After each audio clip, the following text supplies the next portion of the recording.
Good morning. There you go. Praise the Lord. We want to thank everyone who made this possible to acknowledge our dads, right? Well, it's Father's Day, that's why I'm dressed down. So I hope you get to forgive me with that. But, you know, Father's Day, right? When you look at the stories in the Bible, there are a lot of fathers, right? You see good fathers and not so good ones, right? Of course, you get to remember Adam. Adam is considered as the father of humanity, right? Of all races, and of course, you see Abraham, the father of the Jewish nation. But there are some that's not quite good as well. And you could think of the good, the bad, and the ugly, right? The people that you could probably remember, Jesse. Jesse is the father of King David, right? And that father forgot that he has a son, David, right? Or you think of Lot, right? Who had, he got drunk and had, in a sense, just a relationship with his daughters and didn't have faith. And also, like outside the Bible, there are some that you could probably think of, right? Some fictional, some reality and historical fathers, right? Could you just imagine having a father like Darth Vader, right? But in reality, you look at, probably some, right? But one of the worst fathers there is, do you know Joseph Stalin? He's one of the most, evil dictators ever known, and pretty much of USSR. And he has a son, or he had a son named Yakov. And his son was, didn't have a good family, and he wanted to commit suicide. And so he took a gun, but he didn't die. You know that the reaction of Joseph Stalin? His reaction was, well, he doesn't even know how to shoot. That kind of fatherhood. And so for some, when we think about Father's Day, you're not able to celebrate, right? Because probably of the things that you've gone through, right? Some grieve absent fathers, some carry wounds from fathers who failed. And today, I want us to celebrate Father's Day because every earthly father actually points us to a greater father, right? And that is our perfect Heavenly Father. And that's what we want to do. And, normally when we celebrate Mother's Day, how do we celebrate Mother's Day? Normally we honor them, right? But when it's Father's Day, like we beat them up. Fathers, you're not doing this. You're not. Well, we want to do it a little bit differently, right? Because God has something for all of us. Okay? It's not just for fathers. We learn a lot from fathers in the Bible, and today is nothing different, right? We want to learn from someone that God will speak to each one, whether you're a father, you're a son, you're a daughter, you're married, you're single, whoever you are, there's something that God wants you to hear. All right? And so with that, I'm going to ask you to open up your Bibles to Genesis chapter 22. Genesis chapter 22. And probably some of you are familiar with this passage. Why? Because this passage, this chapter is actually one of those mountain peaks in the book of Genesis. So if you think of Genesis, this is one of those stories that God clearly gave to us because you and I need to be reminded of this. Okay? Something very important. Now, we're going to be talking about the Father's love. The Father's love. And so the question for you and for me is, do you know the Father's love? Have you experienced the love of the Father? And of course, we can look at it in one way, our, biological dads, the people that we grew up with, the one who raised us up. But you could also look at our Heavenly Father. Okay? And so, you guys ready? Huh? We're not gonna do the normal thing that we do, okay? It's gonna be a story that we go through together. I'm not gonna ask you to stand up and read the entire passage, but that's something that you and I need to be, we'll go through the passage all together. Is that okay? Yeah. Thank you for the 3. Now, okay, so we're gonna do that. Now, before we jump into the passage, we've all experienced receiving a good gift, right? Well, if it's your birthday, for Father's Day, we receive something. For, if it's your anniversary, it's Christmas, you receive something that is good. Now, some of those gifts become precious to us. They actually shape our lives. There are some that's very close to our hearts. But the question that I want to pose to all of us this morning, before we jump into the passage, is, what happens when God asks you to loosen up your grip and give that precious thing to the Lord? What happens? Right? And Genesis 22 actually begins with that difficult truth. What is that truth? God's love is often revealed not only in what He gives us, but in what He asks us to surrender. You see, brothers and sisters, this day, as we celebrate Father's Day, I want all of us something to respond and just acknowledge what God has given you and is asking back from you. All right? And I think that is not just for fathers, but it's for all of us. You see, that brings us to 4 things, all right? But before we jump into the passage, I want us to all bow down our heads. And let's pray. And let's offer this time to the Lord. Lord Heavenly Father, we want to thank you for this day. We want to thank you, Lord, for fathers that you have given us, Lord, earthly fathers that has influenced us. Whether good or bad, Lord God, we know that all of them, Lord God, points us to a perfect Heavenly Father. And I pray, Lord God, that you would bless this time. I pray, Lord, that you would speak to all of us, that you would work in our hearts, Lord, and allow us, Lord, to praise you and worship you and be drawn to you, Lord. Lord, we commit this time to you. I commit myself and surrender myself to you, Lord. I pray that you would speak through me, Lord. And whatever I've prepared, I pray, Lord, that you would be the one to make things clear for your people to apply and live it out, Lord. For your glory, for your honor. And all of God's people will say, amen and amen.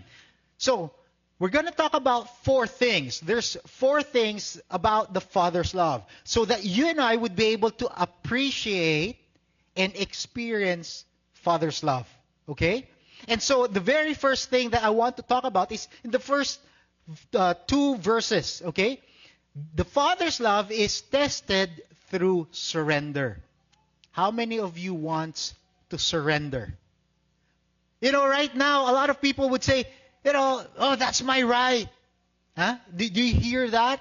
That's pretty much what people would fight for. And yet, when you look at God's Word, there's something that God wants us to surrender. If you want to experience the Father's love, then we have to understand this principle. And so let's go ahead and read. In verses 1 and 2, it says there, verse 1 first. Sometime later, God tested Abram and said to him, Abram, here am I, he replied. God tests Abram here, and it says there, sometime later, right? And so what happened before this? There's a lot of testings that happened in the life of Abram. When God commands him, there are some that he was successful. There are some that he failed. All right? But this is actually the final test that God gives him. And so this is pretty much that pinnacle. And we can see this recorded. Now, let me just mention here. Some of you would be thinking, God tested Abraham.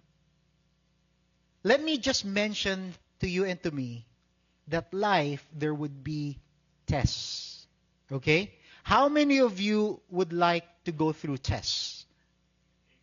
Our kids just had their final exams, right? And do you like tests? Right? Do you like tests? Now, there's different kinds of, things that we need to understand. There's a difference between testing and trials. All right? And here we see, testing. And in James chapter 1, pretty much in verses 13 to 15, it says there, when tempted, no one should say, God is tempting me. Okay? For God cannot be tempted by evil, nor does he tempt anyone. But each person is tempted when they are dragged away by their evil desire and enticed. So where do you see that the temptation comes? It comes from what? Our own evil desires. But the testing actually comes from the Lord. Right? And that's why when you go back to Genesis chapter 22, it says there, God tested Abram. Now, what's the test for Abram? You might ask. In verse 2, it says there, then God said, take your son, your only son, whom you love, Isaac, and go to the region of Moriah. Sacrifice him there as a burnt offering on the mountain I will show you.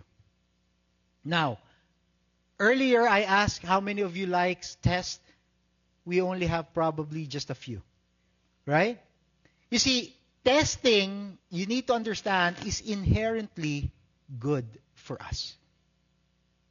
Oh, Jeff, sobra naman, I don't like tests. Right?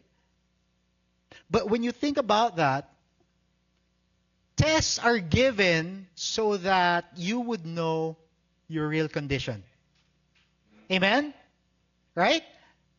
You know why? Well, last month, I guess, or over a month ago, I had to go to the doctor.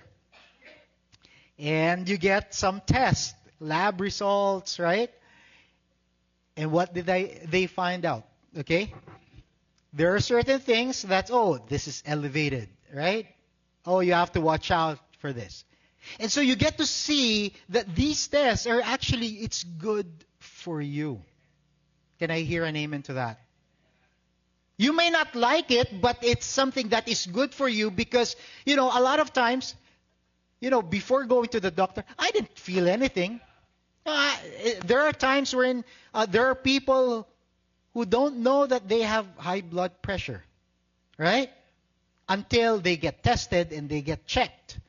Or you have very high sugar level. But you feel normal. You don't feel anything, so it's okay, right? And you just find out, something is wrong. And that's why tests, brothers and sisters, are actually good for you and for me. Why? Because one, it reveals your real status. Right? It shows you, because a lot of times we are deceived. We're thinking, oh no, I'm actually good.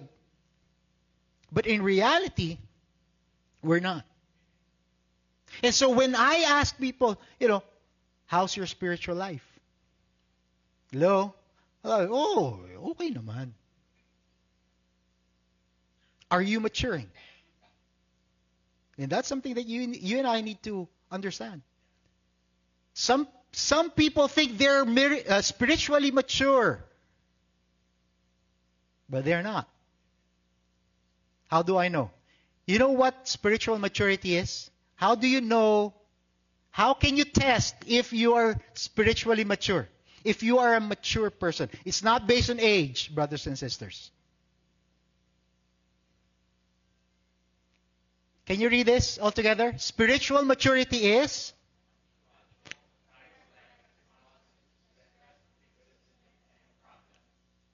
Yan. It's your habitual, Christ-like response whenever there's stress, whenever there's pressure, whenever there's criticisms in your life. How are you going to respond? That tells you exactly. That's the test. That's the litmus test of your spiritual maturity. When someone steps on your toe, how will you respond? Sige nga, baka niya yun. No. Don't do that. Right? Will you get angry? Will you retaliate? Well, it's actually reminding us that we need to return pretty much to the godly and righteous response whenever we die. Because in life, people will step on your toes. That's a reality. And that's why we all need to mature. Amen? I tell you, this is not just for this is not just for dads. Well, admittedly, there are a lot of dads that needs to mature. Kala ko mag-i-amen yung mga yung mga anak eh. Yeah? Good thing you didn't. But it's not just for dads. It's for moms, for kids, right? We all need to mature. And that's why God gives tests. So that you would know, hey, I need to mature here. Right? I thought, I'm already matured. Why? Because I've been going to church for, 40 years now. And yet we respond like kids. And so there has to be a maturity. Now, notice the progression here. Going back to the story. He says there, then God said, take your son. He mentioned son. Your only son. Just in case, you miss it. Whom you love. Right? God sees this. And just in case, you think of Ishmael. No. It's Isaac. Right? He mentions there. God intentionally highlights Abraham's deepest affection. Someone that he truly loves. And you got to understand that Isaac is not just a normal son that we could think of, because Isaac was God's promise. Right? Remember when God called Abram in Genesis chapter 12, he says, I'm going to bless you, right? You're going to be a great nation, right? And people will be blessed because of your seed. And that promise is actually given through Isaac. And so you're going to be thinking, this is talking about God's promise. He's talking about Abraham's future. He's talking about, the identity being Abraham, the father of multitude. And then I'm going to give this up. I want you to see that the conflict there, the traction. It doesn't make sense. People would say, Lord, this is your gift. Why would I have to give it back to you? Right?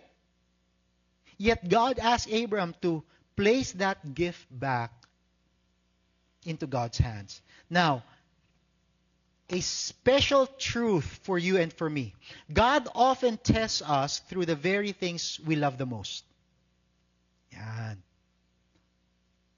There are things that you and I love and so dear to our hearts. And God asks us, to surrender that. not to hurt us, okay? And a lot of times, if we don't understand who God is, we would think that way. And yet, it's because He wants to reveal whether we love the giver more than the gift. And so that's the question for all of us. The things that you love the most in your life, is that hindering you from coming to God? That's exactly what God was pointing out and shining His light on in Genesis chapter 22. And this is the pinnacle. Right after Genesis 22, you don't see God testing Abraham again. And I praise God for He responded properly. You know, a lot of us are like repeaters. You know, we keep repeating the same, oh, I'm still grade 2, you know, because, you know, I flunked. And that's why we need to mature. And so we might ask, or we might think that Abraham would argue with God, with what God was asking him, right? After all, the command seems contradicting. Lord, you know, you don't want to sacrifice kids. As a matter of fact, it's very clear. When you look at in Leviticus, you go to Deuteronomy, you know, God is opposed to child sacrifices. And then God is asking me to sacrifice Isaac? Well, we do have that in our lives, don't we? You know, it's very clear that God commands us to do something and it just doesn't make sense. You see, brothers and sisters, when we go through that crossroad, always doubt your intellect, your knowledge, instead of doubting God. And so, what's remarkable here is, you know, how he responded to that, you know. How do we respond when God asks us to trust Him with our Isaacs? And that leads us to the second point that we have. So, the Father's love is tested through surrender. Are you going to surrender what God asks of you? Okay? Second is, the Father's love is faith displayed through obedience. And because we see that in verses 3 onwards, early the next morning, Abram got up and loaded his donkey. He took with him 2 of his servants and his son Isaac. When he had cut enough wood for the burnt offering, he set out for the place God had told him about. And on the 3rd day, Abram looked up and saw the place in the distance. He said to his servants, "Stay here with the donkey while I and the boy go there. We will worship and then we will come back to you." Right? In verse 6, Abraham took the wood and the burnt offering and placed it on his son Isaac. So that's why you get to see Isaac is all grown up here. Right? He can carry the wood. He's not like a young boy. He is a grown-up. And pretty much he's stronger than Abraham. Right? And he himself carried the fire and the knife. As the 2 of them went on together, Isaac spoke up and said to his father Abraham, Father, yeah, yes, my son, Abraham replied. The fire and the wood are here. Isaac said, but where is the lamb for the burnt offering? Right? Abraham answered, God Himself will provide the lamb for the burnt offering, my son. And the 2 of them went on together. And when they reached the place God had told him about, Abraham built an altar there and arranged the wood on it. He bound his son, Isaac, and laid him on the altar, on top of the wood. Then he reached out his hand and took the knife to slay his son. You know, one of the most remarkable verses is that on verse 3. It says there, early in the next morning, Abram got up. You know, there was no argument. right? You don't see any bargaining. Like, look, baka naman you could change your mind probably, or are you, can you clear that command further? Because I might have been mistaken, right? No arguments, no delays, no negotiations, and Abraham believed and obeyed. Why? Why do you think he did that? Why do you think that he responded in that way? Have you ever thought about that? Sometimes we think, because, he's like a super Christian. As if, he's not fighting the same battles that you and I are fighting with. No. I'm thinking that because Abraham learned something about God. And what is that? He learned to trust God's character even when you cannot understand God's command. You see, brothers and sisters, you and I need to understand that. Otherwise, we would rush things. We will not wait for God's perfect time.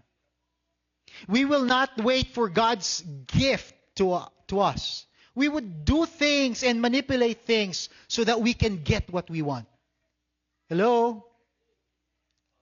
Am I right? And that's why you and I need to know God's character. We need to know who He is.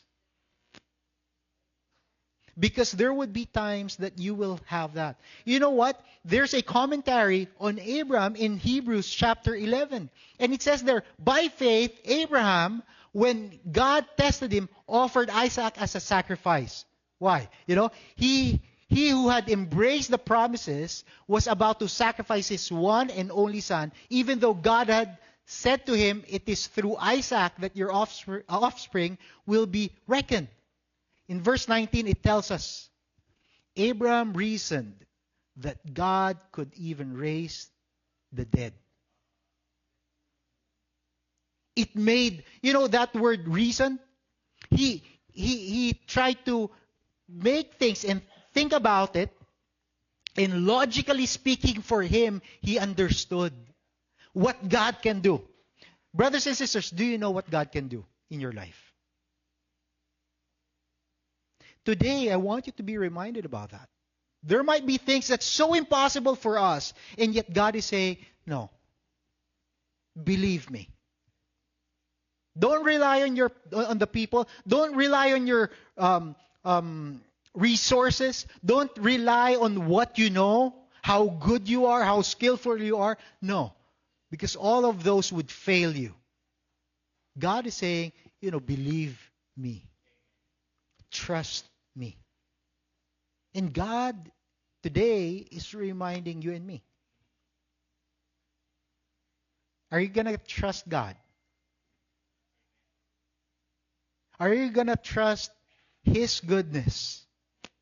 You see, Abraham knew that, if God gave me Isaac miraculously, then God can keep His promises and bring him back miraculously as well. Right? You see, faith is obeying when you don't understand or when you don't have all the answers. That's why in Hebrews chapter 11 tells us that, it's impossible to please God without faith. You know why? Because even our salvation is by faith, right? By grace through faith. That God has given us that salvation, but you have to believe and receive it. And that is given to you and to me. Faith is not understanding everything, but it's trusting in someone. In someone. Now, thinking about, Father's Day, because it's Father's Day, godly fathers will need to lead their families through obedience. Hello, dads? That has to be real in our lives. If our fathers are not living in obedience, in faith to the Lord, you don't expect the kids to do the same. That's a challenge for us. But that truth is not just for fathers. Moms. If you're a discipler, right? Which we all should be, right? God calls you to disciple, and when you're discipling, that truth that you should be living out should be seen in your life. Because children learn more from us, right? Fathers, disciplers, mothers, not on what we teach them, but in how we live it out. How we live it out. And so a father who trusts God in difficult situation will actually bring a godly legacy. You see, brothers and sisters, we have to look at the story of Isaac, or Abraham and Isaac, because ultimately it's going to ask us, what does it mean to surrender your Isaac? This morning, what does it mean to surrender your Isaac? Because Isaac can be an idol in our lives. Isaac is not bad. There are good things that God has given you and me, but sometimes we place it as first in our lives. That's what idols are, right? Anything or anyone that takes the place of God in your heart. And the reality here is this: you are missing God's blessing for your life because you're exchanging it with something cheap. I was reminded of this story of this young girl.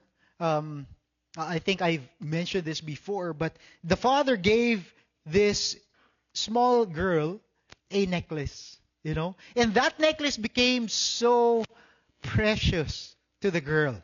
Like growing up, she would not remove it, right? She would sleep with that necklace. Why? Because this is given by my dad, and so she loved it so much. And then when she grew up, she was now 18, and the dad came to her and said, daughter, I have something for you. I want you to give back that necklace because I'm going to give you something else. And at first, she didn't want to have that, right? She didn't want to surrender it until she found out that necklace was actually a cheap imitation. That's why it was given to her when she was still small. Now the father wanted to give him the real thing. And a lot of times, that's how we respond to God. No, this is mine. You don't have to teach your kids that word. When they're saying, mine, mine, everything is mine. Even if it's like the toy of someone else. And a lot of us are still like that up until today. We need to grow. Amen? And you get to understand that Isaac probably became that idol for Abraham because he loved him so much. That's his son, his only son, whom he loved, right? That's exactly what God said to him. Because Abraham was 100 years old when he had Isaac. Do we have anyone here at 9 or 100? And Sarah was how old? 90.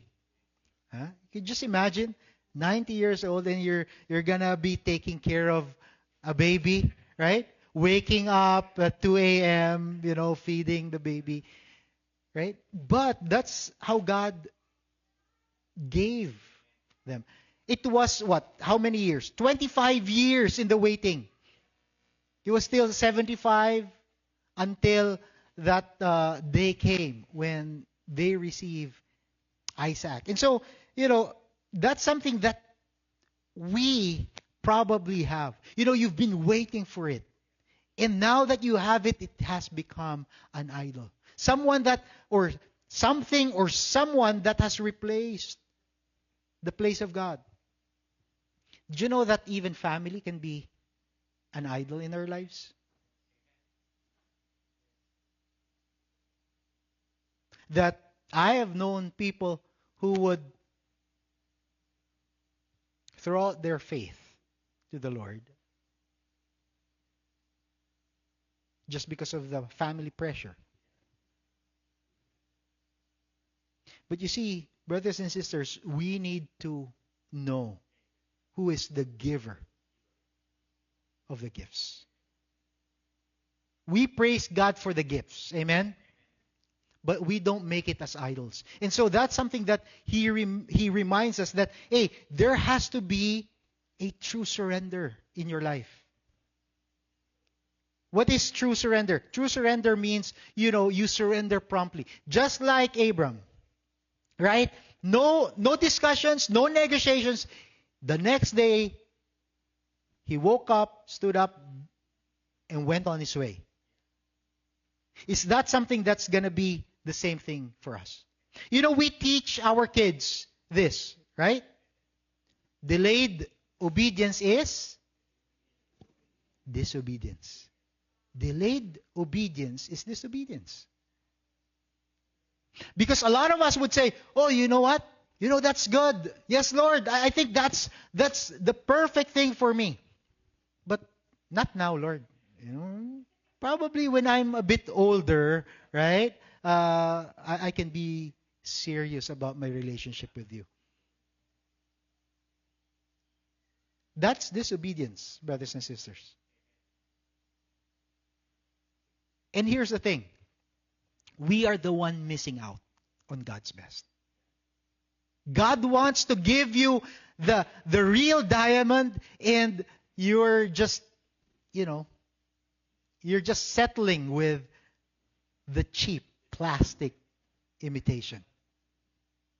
And so you have to surrender promptly. True surrender also means you surrender in faith, right? You surrender in faith. You could just remember what he said to the servants, right?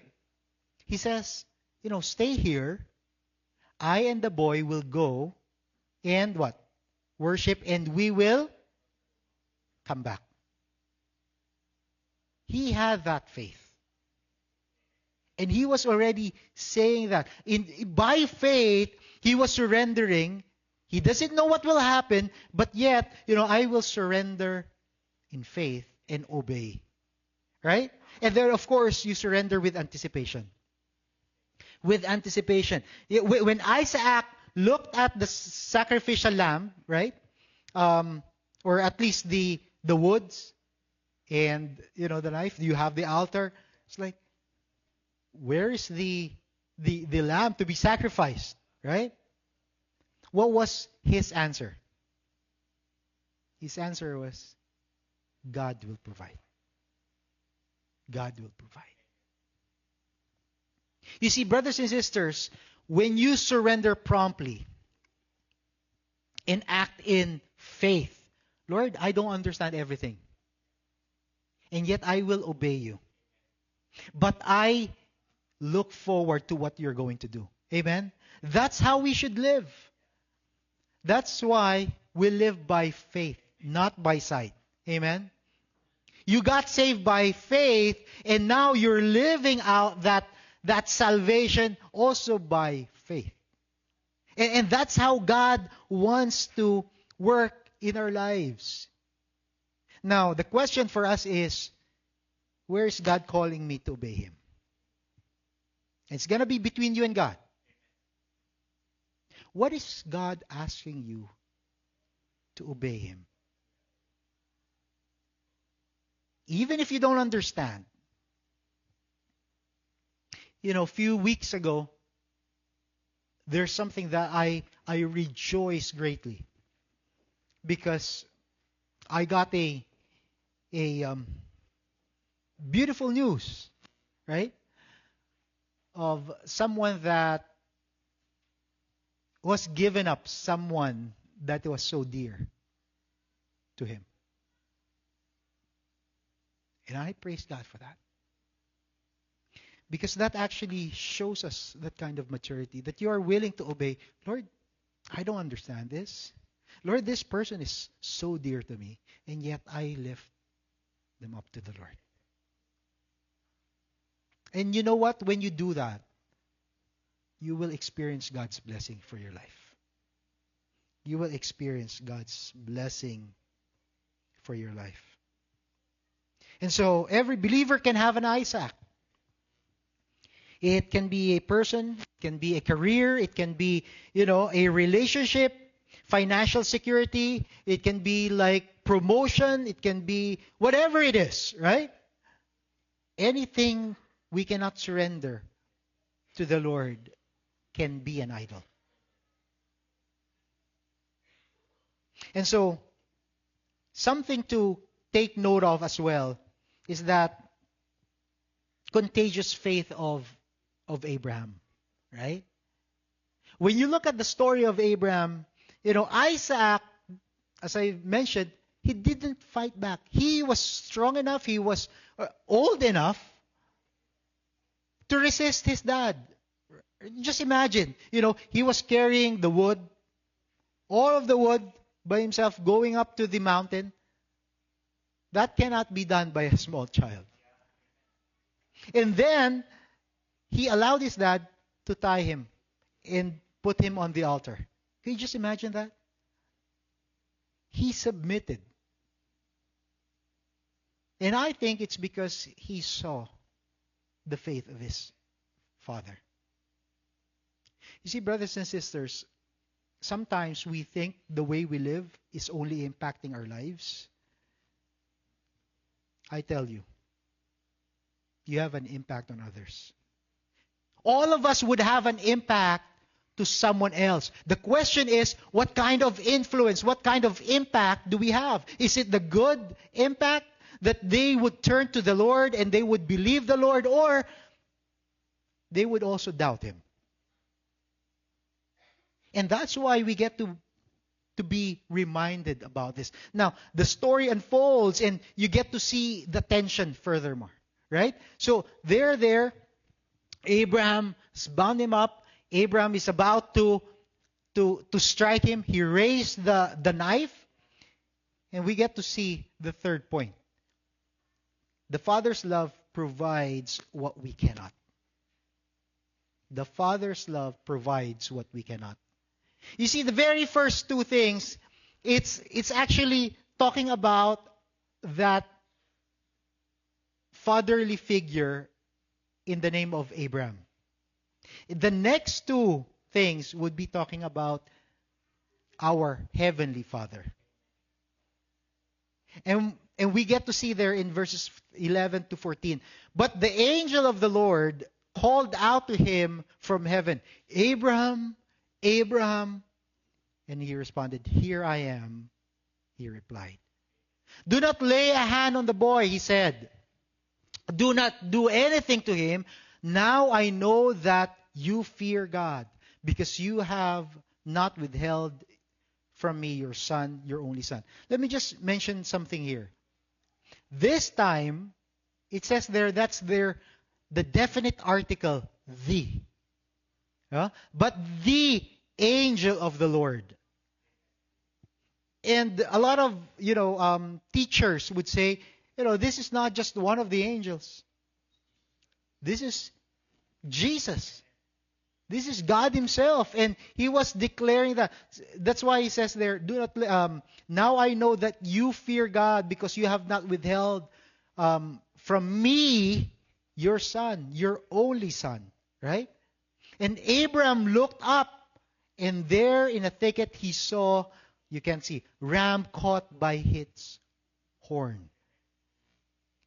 He went over and took the ram and sacrificed it as burnt offering instead of his son. So Abraham called that place, the Lord will provide. You know what that is? Jehovah Jireh. And this day it is said, the mountain of the Lord, it will be provided.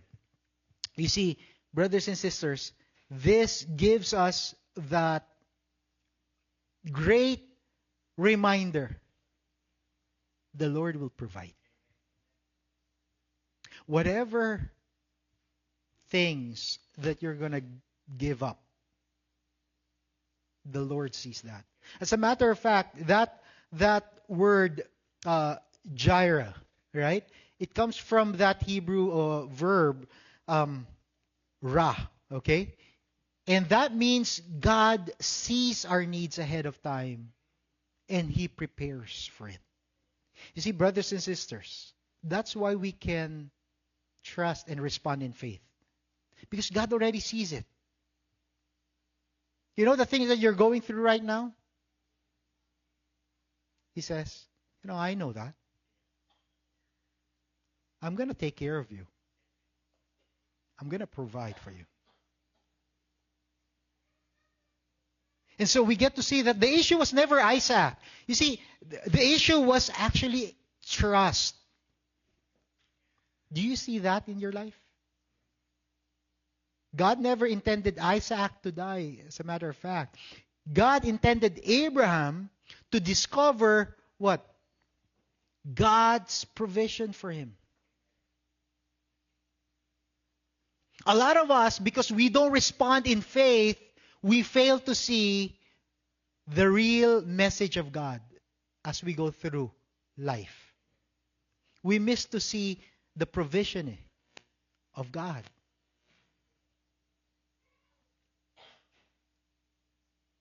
What God asks us to surrender, He's able to replace it. He's able to, redeem it. He's able to restore it. He's able to change it that would be a blessing to you and to me. And that's what He's showing us. Now, let me just give a important clarification here, because sometimes we have the wrong understanding. Surrender doesn't guarantee that you will get what you've laid out. Okay? But it means that we trust Him whatever the outcome is. But the assurance there is, when you trust God, listen to me, when you trust God, He will show Himself faithful. He will show Himself faithful to you and to your life. And, we think, that's a beautiful story, Jeff. That's an amazing story. We think that, the ram solves the problem of Abraham, and pretty much that's a wonderful thing, right? But you have to look at it in such a way that, why did God record this story in such, vivid details included in the story? Well, why a beloved son? Why a willing sacrifice, right? Because that's actually, Genesis 22 is more than telling Abraham's story. It's preparing for someone greater. You see, brothers and sisters, a lot of us would be looking at what we can get in this life. That's why people would, your best life now. You see, brothers and sisters, this life is nothing compared to what is ahead of us. And that's what we look forward to. These are what we receive right now. It's just blessings. But God has something more. Amen? God has something more for you and for me. And much more than the physical things, God has given us the greatest gift. That's why He's pointing to that ultimate sacrifice. You see, that's the last point. The Father's love points us to someone greater. Don't miss the point. That's a beautiful story, but that's not the main point there. The main point there is actually He's giving us a symbol, a prototype, so that we can look forward to what Jesus Christ has accomplished. Well, for us, we look back to what Christ has accomplished. You look at, Isaac, he was the beloved son. Jesus is also the beloved son. Isaac carried the wood for the sacrifice. Jesus carried also that wooden cross. As a matter of fact, when you study this, Mount Moriah is actually in the same mountain range where Jesus went up to be crucified. And so this is actually the place where they would say, the sacrifice would be given. The Lamb of God, who takes away the sins of the world. He walked up that Mount Moriah. Jesus walked toward Calvary and willingly submitted to His Father. Jesus did that. But here's the thing. That looks nice. But you know what? There's also some differences. That's why He say, you don't end with this, because Isaac was spared. Jesus was sacrificed. Isaac was given a substitute. You have that ram. Now, Jesus, brothers and sisters, is that substitute. You see, brothers and sisters, that's supposed to be us, to die for our sins. And until we get to understand this, we will fail to understand the Father's love. That is God's love for you. Don't think about it, that's for Isaac. No. Listen to me. That is actually done by God for you. You could put your name there. Jesus became that substitute. Romans chapter 8, verse 32.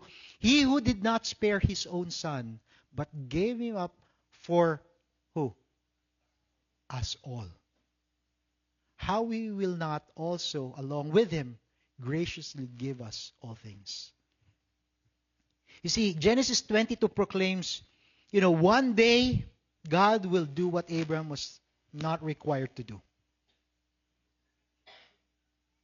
God the Father gave up His Son. Not because that, we deserve it. Not because, He didn't have any choice. No. Because He loved you. He loved me. And so, brothers and sisters, this Father's Day, that's a great reminder for all of us that the greatest expression of Father's love is sacrifice. A lot of our fathers here have sacrificed a lot for their kids, and we praise God for that.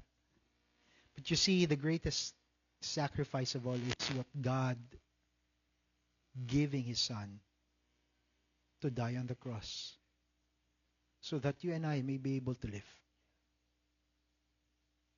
We are here that we can celebrate, we can sing songs because of what Christ has done for you.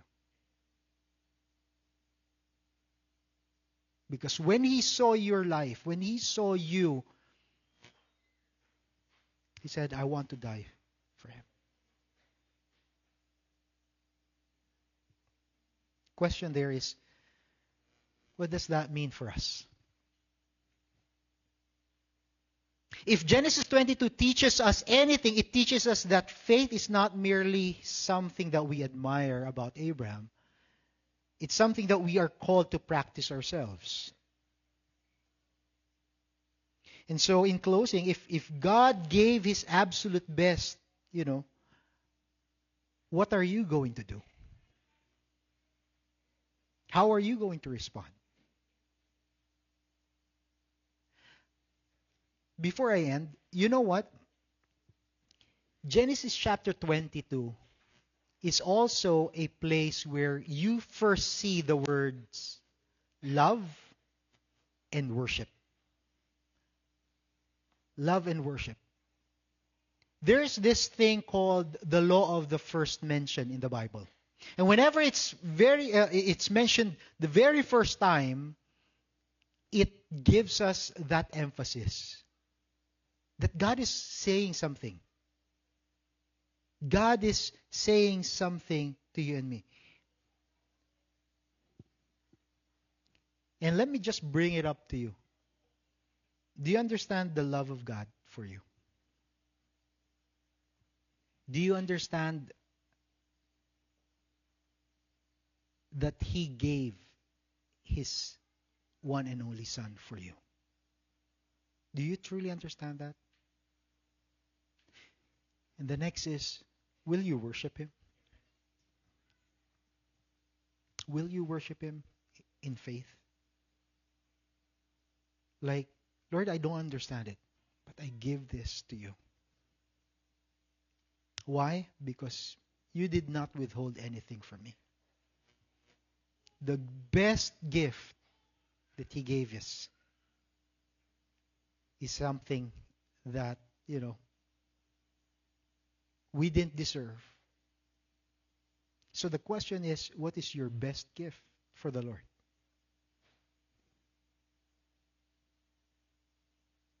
I suggest to you that's our very lives. Offer your life to the Lord. And when you do that, that's the time that you would be able to receive it back and have the kind of life that God wants you to have. A life that's full. A life that's meaningful. A life that is worth living for. Amen? Why don't we all bow down our heads and let's pray. Lord Heavenly Father, we want to thank you for this day. We want to thank you, Lord, for reminding us of your love for us, Lord. And that kind of love that is sacrificial. It's not like one-sided. It's not like conditional. Lord, you've shown us your love, Lord. While we were still sinners, Lord God, Christ died for us. And so, Father, I pray that you would speak to all of us today.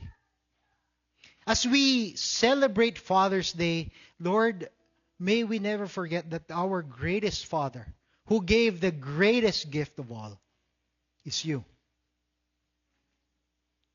And I pray, Lord God, for each one of us, that we would learn to trust you. Lord, I know there are things or someone that you've placed in our hearts, and you're telling us,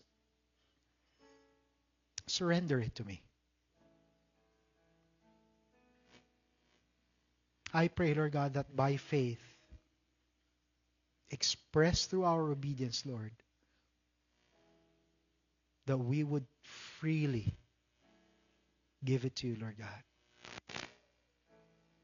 That we would have true surrender, Lord. That we would act promptly. We will not delay. We will act in faith and with great anticipation, Lord, because you have something much, much greater given to your children. I pray, Lord, that you would bless each one here. Lord, whatever they may be going through, Lord, I pray that you would minister to them, that you would strengthen them, Lord, that you would encourage each one. I pray, Lord, for the fathers that may have failed and they felt that they could have done better. I pray, Lord God, that you would just bring them up, Lord God, and raise them, Lord, encourage them, and show them, Lord, that we will not be able to be victorious without you, and that we will continue to depend on you, Lord. We will continue to love you and worship you, Lord God, and we will just entrust to you our family, our loved ones, Lord, our future, our security, Lord. Lord, because we can do this because you love us the most. You love us the most. Thank you, and we praise you. And all of God's people will say, Amen and amen.